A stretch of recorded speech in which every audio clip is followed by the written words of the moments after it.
I'm going to hop on my soapbox for a quick moment to once again talk about digital ministry.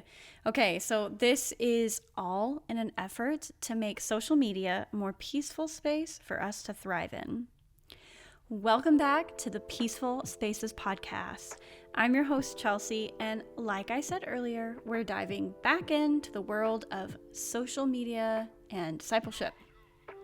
So, my kiddos are young, too young for social media. They're not of age to even have social media accounts.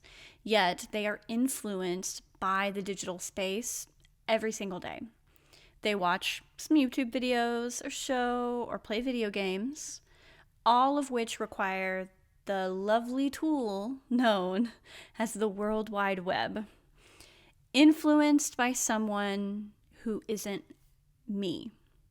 Yes, I can and do control a lot of the content that is flowing onto their screens, but that still doesn't stop them from developing kind of these parasocial relationships with those people that grace their screen.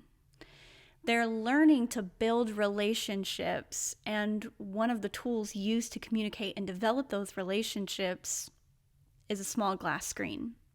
Hence the moniker, the glass generation, to define my child, both of them, but my children's generation.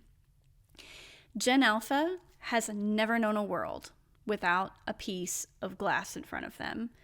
Gen Z might be able to boast that as well. I haven't looked up that statistic to know for sure, but I know like even my sister is Gen Z, and she didn't have a phone. She didn't have an iPhone, or, we didn't have that growing up.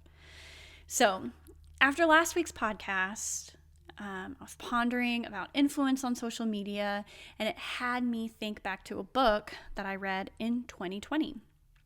It's called From Social Media to Social Ministry by Nona Jones. Go grab it right now. I'll wait. She's an incredible pastor, author, speaker, and I highly recommend that you give her a follow on social media. So I went back and I read her book last week. In Nona's book, she describes this paradigm shift that is needed for the church. Shifting away from these plans to use social media to get folks into the building, and instead strategize a way to help believers grow in their faith through social media, utilizing these glass screens as tools for discipleship. Social media gives us the opportunity to create conversations and connect with believers and unbelievers. Instead of looking at these social media channels to broadcast information about your ministry or about a program or about an opportunity, why not create content that invites people into conversations? So think about broadcast media, okay? Typical traditional broadcast media is kind of this one-way conversation. So that, if you think about it, like if you're a ministry or if you're just a person, really, that's kind of that one-way communication where you get things like church online or a prophetic word from somebody, or you're being talked at. So all of that communication is just being heard by the receiver. I can't talk to the pastor. I can't respond back to them. There's no conversation happening. Social media was actually never meant to be a one-way communication tool. It was meant to foster connection and conversations. So what does that mean for us? Okay. You're sitting there and you're thinking to yourself, I literally have like a couple of dozen followers and I don't have the reach that I think that you think I do. And that's the thing. It's like nobody has the reach that they think they do. So just let's leave it at that. It doesn't matter. Jesus calls us to choose to follow him and to go out and create more disciples. I love that Nona says in her book, to fish for people requires going out into the deep. It requires leaving behind what's familiar in favor of what's promised. We can use social technology to swim out into the deep, unknown waters of the digital world to connect with people we would never meet otherwise. Practically, this means, so this is me now, I'm done quoting the book. It's a fabulous book. You really should go read it. If you're wanting to like explore the world of digital evangelism, or if you're wanting to really like kind of take a peek into someone who does this on the daily, Nona offers incredible insight in that book. Highly recommend it. But practically, this means for us getting up the courage to share the gospel online. I'm talking to myself too, by the way, guys. Talking to myself. Getting up the courage to share the gospel online. Asking friends or followers how you can be praying for them. Hosting live prayer on your personal social media channels. Talking about the sermon that you just heard and opening up the comments for discussion. Sharing a Bible verse of the day.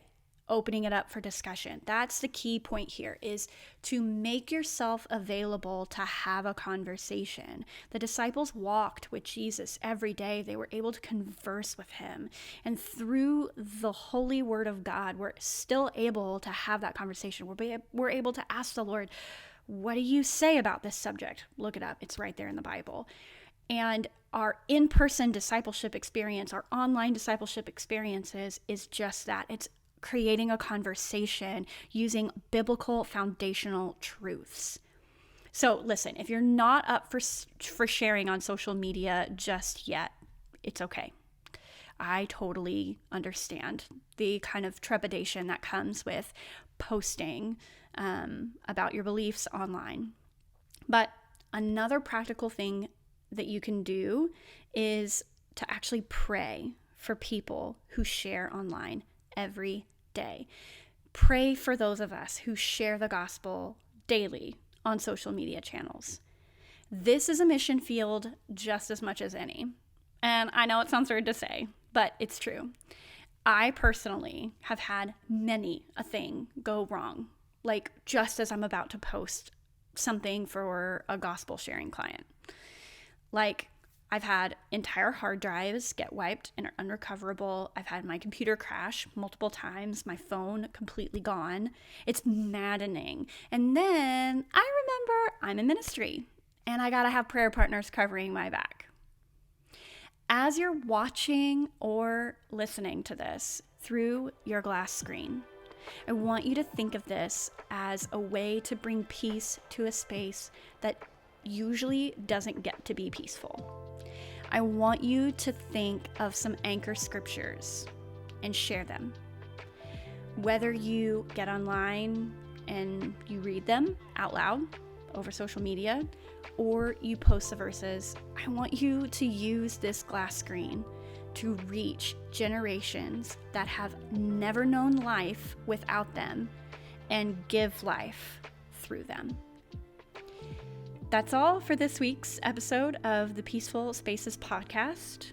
Y'all take care, and I'll see you in the next episode.